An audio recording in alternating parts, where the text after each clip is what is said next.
혹시 7월 5일이 어떤 날인지 알고 계시나요? 7월 5일. 저희 딸 생일 이틀 전입니다. 아, 그래요? 자, 그럴 수도 있겠죠. 네, 이 7월 5일, 나름대로 개인적인 어떤 그런 사연들이 있을 텐데, 바로 2015년 7월 5일, 일본이 유네스코 그 세계 문화유산의 군함도를 등재시킨 날입니다. 7월 5일 보니까 뉴욕 타임스퀘어에 광고 하나가 올라가더군요. 그 광고 혹시 신문 기사로 어떻게 읽어보셨나요? 아하. 그 뉴욕 타임스퀘어에 바로 이 군함도의 진실을 알리는 광고가 올라갔습니다.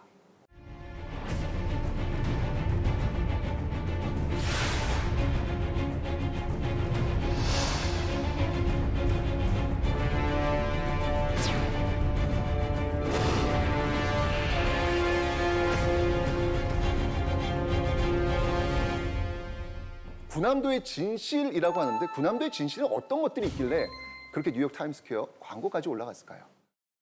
이 유네스코 문화유산에 이 군함도가 등재가 될 때는요.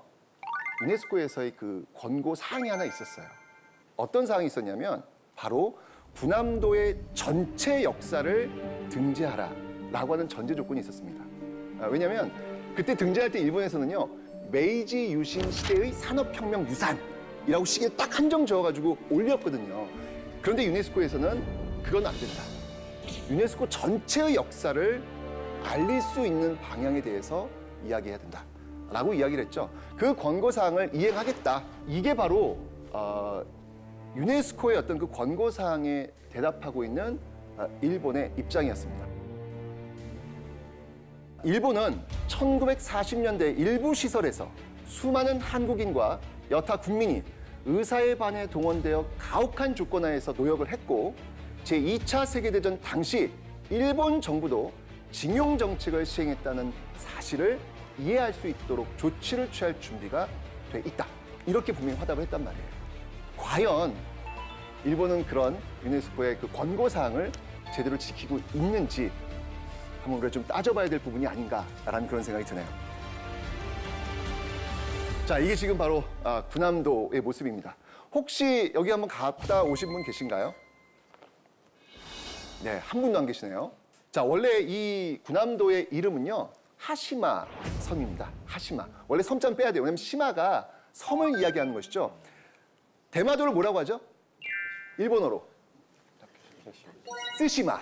그러니까 시마가 붙으면 이 섬이라는 의미예요. 그래서 하시마가 바로 이 섬을 의미하는 건데요. 제가 이 군함도에 한번 갔다 온 적이 있습니다. 제가 사진을 한번 좀 보여드릴게요. 제가 직접 찍은 사진인데요. 제가요 배를 타고 들어가는데 멀리서 이게 보이는 거예요. 깜짝 놀랐어요. 야, 저게 섬이야? 멀리서 보니까 그냥 군함이 진짜 떠있는 듯한 그런 느낌이 들더라고요. 굉장히 묘한 어떤 그런 감정이 들더라고요. 그래서 이 군함도에 들어가면요, 그 일본 가이드분들이 설명을 엄청나게 많이 하세요. 특히 이제 가장 아주 자랑하는 부분이 있습니다. 이 사진이 뭐냐면 일본 최초로 육지도 아니고요, 다 통틀어서 최초로 만든 철근 콘크리트 아파트예요. 최초의 아파트가 바로 이 군함도에 세워졌다라는 것이죠. 그 옆에 있는 요 세 번째 요 사진은요, 바로 학교입니다. 네. 원래 이 무인도였던 그런 섬이었거든요. 아무도 살지 않는 그런 무인도였는데 여기서 이 하시마 섬의 운명을 바뀌어놓는 발견이 하나 이루어지죠. 바로 석탄이 여기서 발견됩니다. 그것도 아주 질 좋은 석탄이 발견되는 것이죠. 1810년이었습니다. 자, 이 1810년에 이 석탄이 채굴되니까 사람들이 굉장히 관심 많이 갖게 되는데 혹시 미쯔비시 들어보셨나요? 네, 그 미쯔비시라는 회사에서 그렇다면 이 섬을 우리가 매입하자.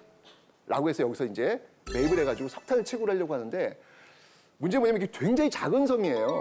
지금 한 운동장, 야구장 한 2개 정도밖에 안 되는 굉장히 작은 섬입니다. 근데 여기서 안정적으로 석탄을 채굴을 하려면 뭔가 좀 이렇게 기본적인 면적이 필요할 거 아니에요. 그래서 그 하시마 섬 그 주위에다가요, 시멘트를 들이붓는 거예요. 인공적으로 섬을 늘리는 것이죠. 자, 제가 지금 한번 그 변신되는 모습을 한번 살펴보도록 하겠습니다. 자, 저기 파란색이 원래 섬인데요. 점점 지금 확대되고 있는 그런 모습들을 지금 여러분들 지금 보고 계십니다. 그죠? 뿐만 아니라 나가사키에서 떨어져 있는 섬이기 때문에 배를 타고 왔다 갔다 하면 채굴하기는 좀 어렵잖아요. 그러니까 저 섬 위에서 사람들이 살면서 채굴할 수 있도록 하기 위해서 위로 올리는 거죠. 그래서 만든 건물이 뭐다? 그렇죠. 그래서 일본 최초로 철근 콘크리트 아파트를 여기에 만들어 놓은 겁니다. 아, 정말 여기서 채굴되는 그 석탄을 가지고요. 산업혁명의 어떤 원동력으로서 일본인들이 정말 자랑하는, 정말 여기만 가보시면요. 정말 입에 침이 튀기도록 자랑합니다.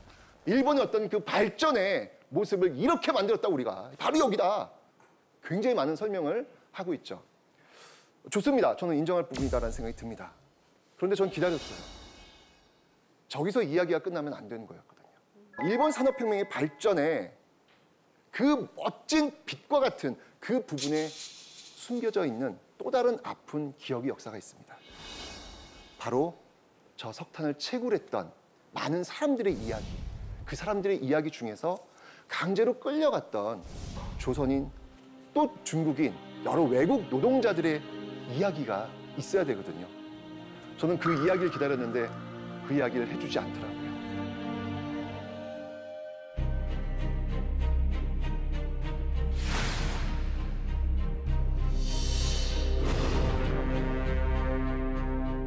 군함도 이제 일본어로 하면은 하시마라는 곳이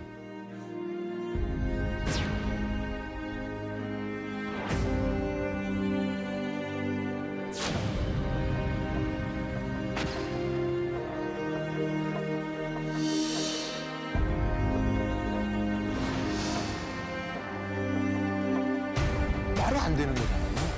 분통이 터진 노릇이잖아요.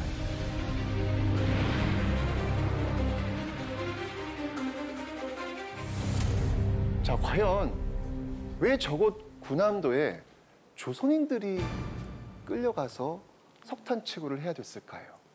오늘은 그 배경이 되는 일제강점기 역사를 한번 여러분들과 나누어 보도록 하겠습니다. 1910년대 무단 통치 시대부터 한번 살펴보도록 하겠습니다. 여기 있는 이 무, 어떤 느낌이 드시나요? 뭔가 이 싸울 무자잖아요. 그죠? 무력. 맞습니다. 무력! 바로 폭력적으로 찍어 누르는, 강제로 나라를 빼앗았으니까 입 다물어라고 하면서 아주 강압적인 방법, 폭력적인 방법으로 1910년대 통치 방식들이 이루어지고 있겠구나라는 그런 느낌을 아마 가지시게 될 겁니다. 자, 이 1910년대를 보여주는 대표적인 사진 한 장을 제가 보여드리도록 하겠습니다. 자, 이 사람들이 누구냐면요. 바로 헌병입니다. 혹시 여기 남성분들은 군대 갔다 오시면 알겠지만 옛날에 군복 입고 있을 때 헌병 만나면 느낌이 어때요? 저는요 정말 쫄렸어요. 제가 뭐 죄 지은 것도 없는데 군복 입고 이상하게 그 역 앞에 있는 이렇게 헌병들 앞을 이렇게 지나가면요 자기 검열을 하는 거예요. 내가 옷 잘 입었나? 뭐 내가 머리 괜찮나? 왠지 모르게 그런 헌병만 보면 왠지 이렇게 두렵더라고요. 근데 지금 헌병 이렇게 보면요 너무 귀여워요. 근데 중요한 건 뭐냐면 헌병은 누구를 상대로 하는 사람들인가요? 군인이잖아요. 네. 우리 민간인은 누가 하는 거죠? 경찰이잖아요. 그죠? 그런데 1910년에는요 그렇지 않았다는 거예요. 그 헌병들이, 일본 헌병들이 민간인들까지 통치하는 무단 통치, 헌병 경찰 통치 서막이 열리게 되었던 것입니다. 옛날에는 우는 아기도 이 곶감을 주면 울음을 뚝 꽂혔대요. 그때는 곶감이 귀했으니까. 그런데 일제강점기에 막 울다가 곶감 줬는데요. 애가 계속 우는 거예요. 계속 우는 거예요. 그때 계속 우는 아이한테 이 말 한마디만 딱 하면 우는 아이도 울음을 펼쳤다고 합니다. 뭘까요? 헌병 온다. 그래요, 맞습니다. 야, 무서워. 순사와 순사, 헌병아. 라는 이야기라면 애도 울음을 뚝 그쳤다 그래요. 근데 저는 이 부분을 잘 생각하면 아이가, 우는 아이가 순사란 단어와 헌병이라는 단어는 뭘 알겠어요. 그걸 어찌 알겠습니까? 근데 저는 그랬던 것 같아요. 분위기였던 것 같아요.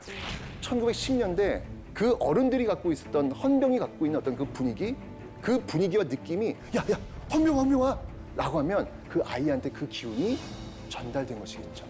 그 헌병이 갖고 있는 그 이미지, 그 두려움, 공포 이런 것들이 굉장히 강하게 남아 있었기 때문에 나온 단어가 아니었을까라는 어떤 그런 생각이 듭니다. 자, 이 헌병은요 무소불위의 권력을 갖고 있었습니다. 먼저 직결 심판권. 그냥 잡아갔잖아요. 그러면 일단 절차라는 게 있을 거 아니에요. 절차 무시. 그냥 바로 자기가 처벌을 내릴 수 있는 그런 권리가 있었어요. 또 하나의 권리가 뭐 있었냐면, 자, 이게 뭔지 아십니까? 군장. 태형대. 맞습니다. 태형틀인데 혹시 김상훈 씨 혹시 사극에서 이런 데 올라가셔가지고 이렇게 곤장을 맞아보신 그런 연기 그런 거 해보신 적 있으세요? 곤장을 맞는 건 안 했고요. 이 아하. 허벅지를 맞는 그런 거는 맞아봤습니다. 그러셨어요? 네. 사실 저는 이제 김상훈 씨 같은 경우는 이런 역할 안 할 줄 알았더니 그런 역할도 하시는군요. 최근에 했었습니다. 그러세요? 네. 다시는 안 하려고요. 그래서. 혹시 좀 연세 드신 분들 중에서 아직도 이런 이야기를 하시는 분들이 계세요. 이 한국 놈들은 맞아야 말을 들어. 그런데요, 이 말이 상당히 일제의 잔재가 묻어있는 그런 말이다라는 것이죠.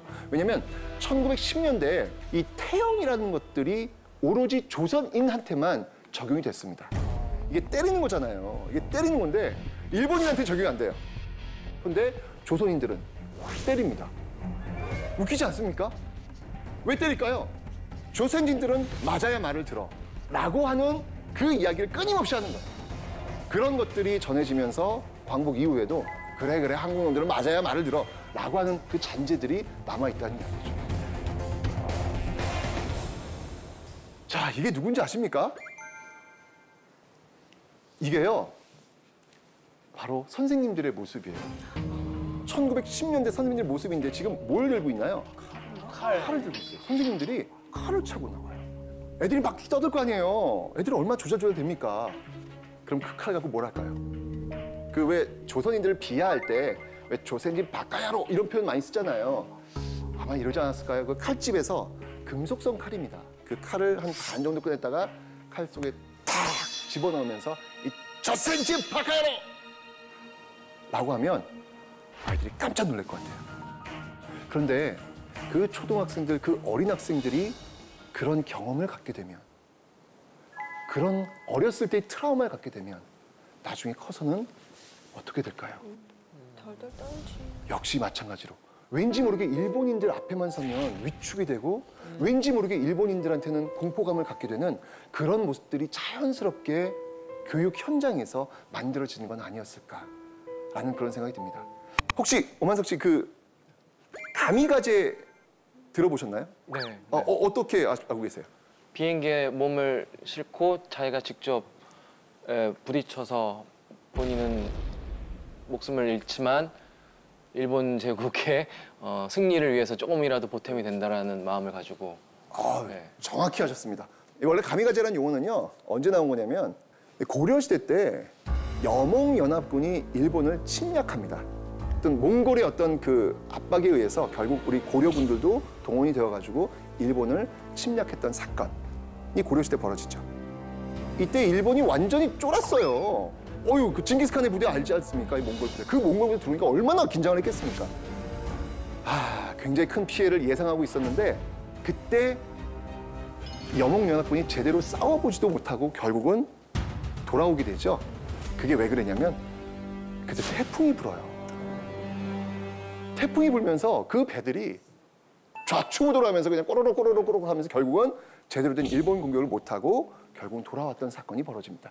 이때 일본인들이 이 태풍 이건 바로 신이 불어준 바람이다 라고 해서 신풍, 일본 말로 가미가제라고 하는 것이죠. 그 가미가제라는 용어를 또 여기에 쓰고 있습니다. 신이 불어주는 바람에 폭탄을 싣고 날아가서 미군 함에 던지는 모습. 인간 폭격기라는 얘기잖아요. 그죠? 이게 평상시에면 이건 말도 안 되는 인권 유린의 모습이에요. 그죠? 전쟁이니까 이것이 일본 천황을 위해서라면 이 한 목숨 바칠 수 있다라고 하는 그 분위기 속에서 만들어진 모습입니다. 비이성적이고요. 이건 합리적으로 설명될 수 없는 그런 모습들, 그런 것들이 자행되었던 시대가 그 시대예요. 이 사람의 이야기를 한번 들려드리겠습니다. 미쓰야마 후미히로의 이야기입니다. 바로 이 사람이 가미가제로 출격을 하게 됩니다. 그 전날 두려웠던 거 그렇겠죠. 내일이면 이제 모든 나의 삶이 마무리되는 시간이니까 그 전날 잠이 안 왔겠죠. 그래서 그 옆에 식당이 있었어요. 그 식당의 아주머니가 자신의 어머니처럼 이제까지 잘 대해주었던 그런 분이거든요. 고향의 어머니를 그리면서 그 아주머니와 마지막 대화를 나눠야 되겠다. 그러다가 이 미쓰야마 후미히로가 제가 고향의 노래를 한번 부르겠습니다. 라는 이야기를 하죠. 最後です。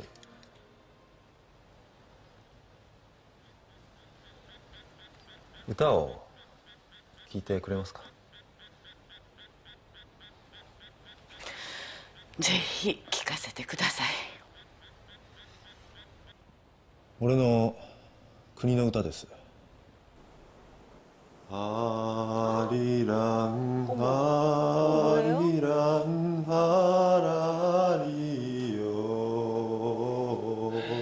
ハリランハリランハラリヨ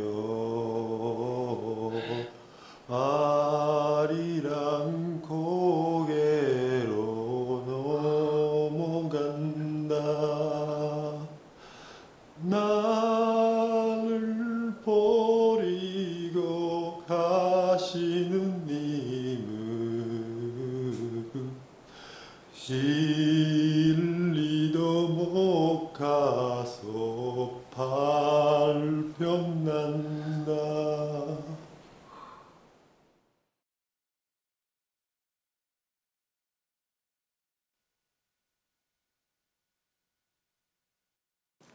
바로 미쓰야마 후미히로는 조선 사람 탁경현이었습니다.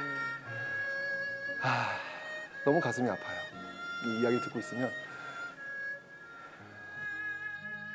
여기는 일본 사람들도 깜짝 놀랐다고 합니다. 이 사람이 조선 사람이란 걸 아무도 몰랐대요. 그런데 갑자기 아리랑 이 노래를 불렀을 때 이 사람이 조선 사람이라는 사실을 알게 되었다고 하죠. 조선 사람 탁경현, 이 탁경현이 탄 비행기는 1945년 출격을 합니다. 가고시마 그 지란 기지를 출격했던 이 탁경현의 비행기는 이로부터 1시간 반 그 신호가 끊기게 됩니다. 이렇게 조선 사람들도 바로 이 가미가제에 동원되었던, 아니 자발적으로 갈 수도 있습니다. 왜? 젊은 사람들은 우리는 한국 시민이다 라고 하는 그 부분 속에 녹아 들어간 사람들도 분명히 있을 테니까요. 그런 것들을 앞장서서 이야기했던 지식인들이 또 있었거든요. 바로 이 조선인 가미가제를 통해서 일본 천황을 위해서 한 목숨 바치라고 외쳤던 그런 지식인들도 이 당시에 있었습니다. 여러분들이 잘 알고 있는 서정주 시인이 쓴 바로 이 조선인 가미가제 특공대원의 죽음을 찬미한 오장 마쓰이 송가입니다. 마쓰이 히데오, 그대는 우리의 오장, 우리의 자랑. 그대는 조선 경기도 개성 사람, 인씨의 둘째 아들 21살 먹은 사내. 우리의 동포들이 밤과 낮으로 정성껏 만들어 보낸 비행기 한 채에 그대 몸을 실어 날았다간 내리는 곳. 소리 있이 버리는 고운 꽃처럼 오히려 기쁜 몸짓하며 내리는 곳.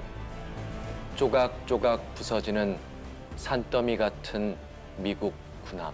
이뿐만 아니라 바로 이 강제징용의 역사도 있습니다.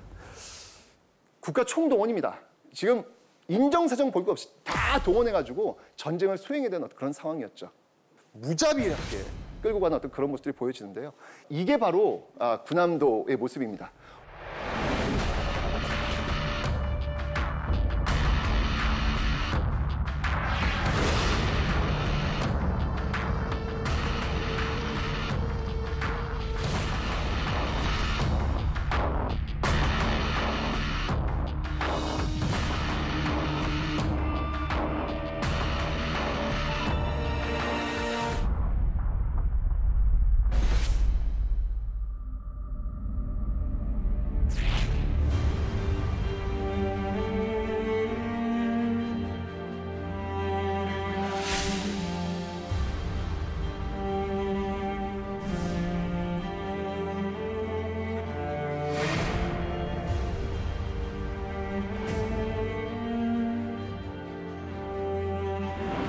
여기 지금 보시면 알겠지만 바로 이 군함도 하시마 탄광의 단면도인데요. 이게 지금 몇 미터 정도로 내려가는지 아세요? 이게 지하 1000m까지 내려가야 됩니다. 지하 1000m 상상이 가세요? 왜냐하면 이게 내려가면 내려갈수록 석탄의 질이 더 좋아요. 더 좋기 때문에 계속 끌려서 내려가는 거예요. 지금 저 각도가 어떻습니까?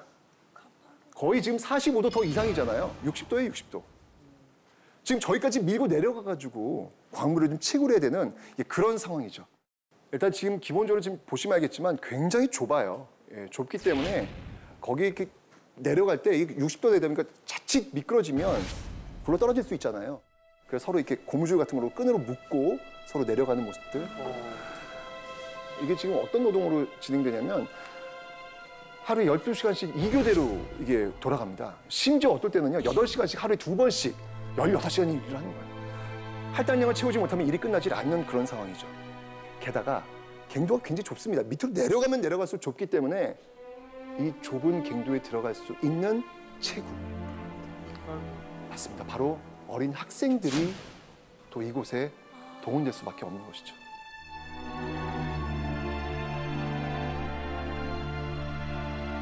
위안부를 통해서 그 어린 소녀들이 또 가고 있는 모습들도 우리는 기억하고 있지만 바로 이 강제징용의 모습을 통해서 어린 학생들이 또 이렇게 동원되는 그런 모습도 여기에 있다는 사실입니다. 이 내부는요, 이미 바닷속으로 들어온 거예요. 그죠? 예, 섬이고 이 주위는 거의 바닷속으로 들어온 거기 때문에 이 바닷물이 계속 들어와요. 그 짠 소금물이 계속 들어오면서 이 피부에 계속 닿을 거 아니에요. 그러니까 피부는 완전 짓무를 대로 짓무르는 거예요. 그런 상황 속에서 열이 40도가 됩니다. 이 밑으로 내려가면 내려가 40도. 그 40도 되는 상황 속에서 가스가 장난이 아니죠. 게다가 화장실 잘 돼 있겠습니까? 안 돼 있죠. 그냥 그 분비물 냄새와 그 가스가 엉겨져 있는 그 모습들, 정말 말 그대로 막장. 이곳이 바로 막장이었던 것입니다.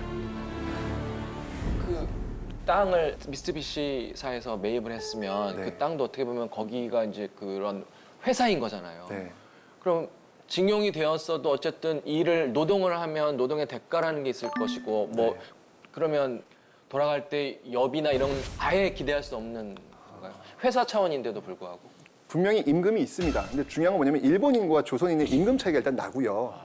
그 임금을 받으면 되는데 이게 이제 예를 들면은 뭐 수건값, 신발값 또는 뭐 잠자는 값 이런 식으로 다 떼는 거예요. 떼니까 결국 남는 게 없는 거예요.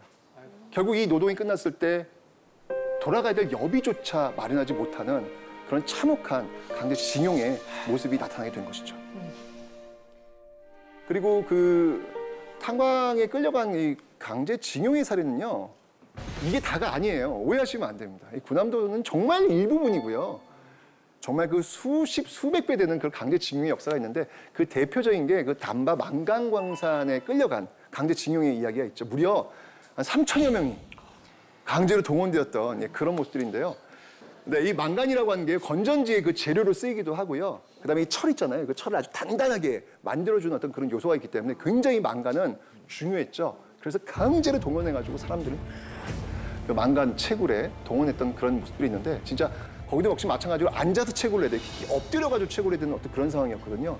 거기서 무려 200kg나 되는 엄청난 그 망간 덩어리를 들고 기어 나와야 되는 그런 모습들이 바로 그 광산에서 시행되고 있었는데 문제는 뭐냐면 그 채굴하는 과정 속에서 이 바늘가루와 같은 그 폐기물들 예, 이런 것들이 바늘 형태의 그 미색가루가 이렇게 몸속에 축적이 돼요. 이러면서 나오는 병이 진폐증이라는 건데 여기에 참여하셨던 많은 분들이 바로 그 진폐증에 시달리다가 돌아가십니다. 이 바늘 같은 어떤 그런 형태라서 그 폐를 계속 찌르는 거예요. 그 고통이 엄청나겠죠. 이렇게 고생했던 이들에게 제공되었던 음식은 또 과연 어떨까요? 제가 그래서 직접 한번 제가 만들어 봤습니다. 이렇게 고생했던 이들에게 제공되었던 음식은 또 과연 어떨까요? 제가 그래서 직접 한번 제가 만들어 봤습니다. 네? 드셔보시라고요. 진짜로요? 네, 일단 한번 보여드리겠습니다. 자, 바로 이 콩깻묵 밥이라는 겁니다. 콩깻묵이 혹시 뭔지 아세요? 아니요. 콩깻묵? 콩기름을 짜고요. 남은 찌꺼기예요. 네. 네, 이거는 비료로 쓰는 겁니다. 여기다가 이제 잡곡을 섞어가지고 만든 밥입니다. 요거 2덩이를 딱 줍니다. 요게 그 식사예요. 하루에요? 예, 요거 2덩이 딱 주면서 이거 버티는 겁니다. 열악한 환경에서 먹었던 이 콩깻묵인데 한번 시식을 한번 드셔보시죠. 자, 한번 드셔보시죠. 네, 한번. 네, 한번 드셔보세요, 한번. 와, 그 사실 이런 거 그래도 같아요. 이게 콩깨가 아니라 그래도 참깨로 대체를 한 거예요. 그래도요. 이게 네. 무슨 놀이터 모래에다가 잠깐 떨어뜨린 거 아유 아까워하고 주워 먹는 엄청 그런 맛이에요. 쓰고 뭐 이렇게 모래 씹는 것처럼 뭐가 씹히고 실제 그 당시 그 강제징용 왔던 그런 분들이 드셨던 그런 음식입니다. 이걸 먹고 있을 때 심정이 어떨까를 좀 느껴봤는데 이건 정말 먹어야 하니까 이걸 먹지 않으면 그냥 죽음밖에는 선택할 수 있는 선택의 여건이 없잖아요. 그 심정이 얼마나 고통스럽고 힘들었을까라는 생각이 들더라고요. 만약에 홍인규 씨, 네. 홍인규 씨라면 이 섬에서 이런 상황이라면 네. 어떻게 하시겠어요? 저는 못 버티고 바다로 뛰어내려요. 바다에 뛰어내리면 뭐가 있을까요? 그래도 저기보단 낫지 않을까라는 생각. 뛰어내렸어요. 실제로 이런 분들이 계셨어요. 너무 살기가 어려웠던 거예요. 그래서 군함도에서 죽으나 그냥 바다에 빠져 죽으나 죽는 건 매한가지 아니냐. 도저히 못 살겠다. 라고 해서 탈출을 시도했던 분들이 계셨는데요. 대부분이 익사하시게 됩니다. 기적적으로 뭐 이렇게 뗏목이나 뭐 걸치고 기적적으로 육지에 닿았다고 해도 거기는 어디예요? 일본. 일본에게 결국 또 잡혀가지고 거기서 모진 고문을 당하는 그런 모습들도 있었죠. 근데 중요한 건 뭐냐면 일본인들이 군함도의 이야기를 너무 자랑스럽게 이야기를 하고 있습니다. 그런데 그 자랑스러운 그 역사 속에 담겨져 있는 또 다른 그 인권 유린의 어떤 현장 이야기는 하지 않고 있다는 사실. 선생님 근데 네. 제가 궁금한 게 있는데요. 군함도를 유네스코에 등재를 시키면 일본도 알았을 거 아니에요. 우리의 자랑스러운 면도 있지만 또 우리의 부끄러운 면도 분명히 나올 거라는 걸 예상했을 텐데 왜 유네스코에 굳이 등재시키려고 애썼을까요? 일단 그래서 등재를 할 때 이름이 뭐냐면 딱 시대를 한정지은 메이지 시대의 산업혁명 유산. 그리고 이제 이렇게 딱 한정 지어서 이게 유네스코 유산에 올라가면 엄청난 경제적 부를 창출시킬 수 있잖아요. 일단 이 군함도는요, 한번 좀 보고 싶더라고요. 저도. 왜냐면 배를 타고 가니까 너무 놀라워요. 아니 어떻게 저렇게 인공섬이 진짜 군함의 모습처럼 있을까? 섬뜩한 그런 느낌? 이런 게 든다는 이야기죠. 엄청나게 많은 관광객들을 유입할 수가 있다는 거. 실제로 1년에 이곳을 방문하는 방문객 수만 7만 명이 넘습니다. 그러니까 엄청난 경제 부를 창출시킬 수 있기 때문에 일본은 어떤 일이 있더라도 이것을 유네스코 세계유산에 등재시키려고 했던 것이죠. 제가 그래서 실제로 가서 한번 여쭤봤어요. 이 군함도에 대해서 어떤 생각을 가지고 계시냐라고 여쭤봤더니 그 일본 분이 그렇게 얘기하시더라고요. 이곳이야말로 우리 현재의 자랑스러운 모습들의 출발점이 되는 그런 곳입니다. 너무 자랑스럽습니다. 라는 이야기를 하시더라고요. 거기 역사교육 새로 해야 되겠어요. 딱 거기까지더라고요. 왜요? 그렇게밖에 얘기를 안 들었으니까. 딱 거기까지밖에 이야기하지 않는 모습을 보면서 너무 가슴이 아팠습니다. 우리가 역사를 배우는 이유가 무엇인지에 대한 답변이 준비가 되어 있으면 저는 거기에 대해서 답변할 수 있다는 생각이 듭니다. 반문을 한번 해보겠습니다. 그러면 앞으로 또 약육강식의 시대가 벌어지면 그때 그 어린 소녀들이 위안부로 끌려가도 되는 겁니까? 약육강식의 시대가 벌어졌을 때 그 어린 학생들이 강제징용으로 끌려가도 되는 겁니까? 약육강식의 시대가 벌어졌을 때 그 학생들, 그 청춘들이 인간 폭탄이 되어서 미 군함에 또 들어가도 되는 겁니까? 아니지 않습니까? 아니라고 한 것들을 명확히 보여주기 위해서 역사에서 아니다라는 이야기를 분명히 해줘야 되기 때문에 우리는 얘기하는 거예요. 지금 그게 안 됐잖아요. 안 됐기 때문에 우리는 그 이야기를 하면서 그 단정 지어주는 그 모습들을 만들기 위해서 이런 이야기를 하는 것이죠. 저는 역사는 바로 그런 역할을 하는 것이다. 역사에서 정확하게 정의를 내려주는 것. 그래야만 우리 미래에 또 그런 일을 반복하지 않는 거예요. 역사라고 하는 것은요. 바로 정의와 인권을 바로 세우는 학문.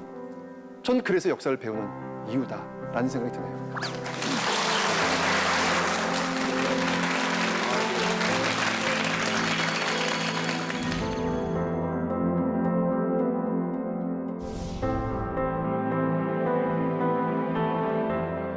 탄광에서 일하시는 그런 사진들 같은 거 더 많이 충격적으로 다가왔고요.